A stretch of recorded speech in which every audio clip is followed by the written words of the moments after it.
Well, I really got it because I think it's going to help with people who had a knee replacement who need to increase their knee range of motion. So if I come in here, what's interesting about this is I can put one foot up, the seat comes up to meet me. Now once I put my bottom on the seat, I can put my other foot on.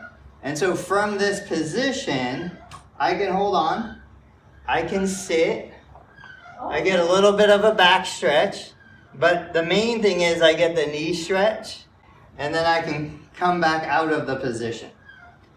See, I had a knee replacement, but I didn't have anything like that. Yeah, this is a machine that's been around for a long time.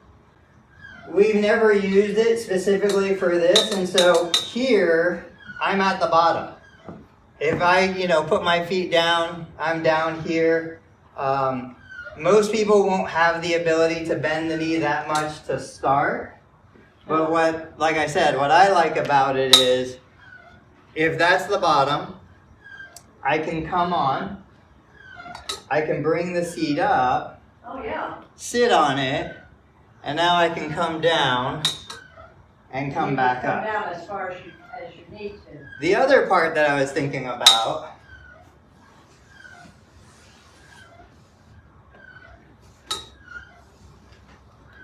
if I didn't want somebody to go as low, I think I could set this up just like this. Good morning. Mr. Scott, how are you today? Fine.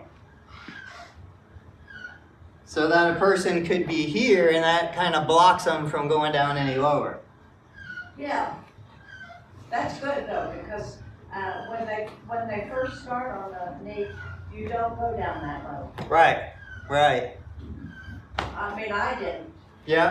They put ice on my leg and push down. Right. To make me straighten it out.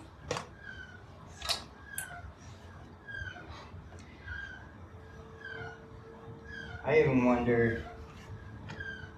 Is he trying out for Hollywood? That's right, I am. Piece of equipment he's looking at. Always thinking. Very nice.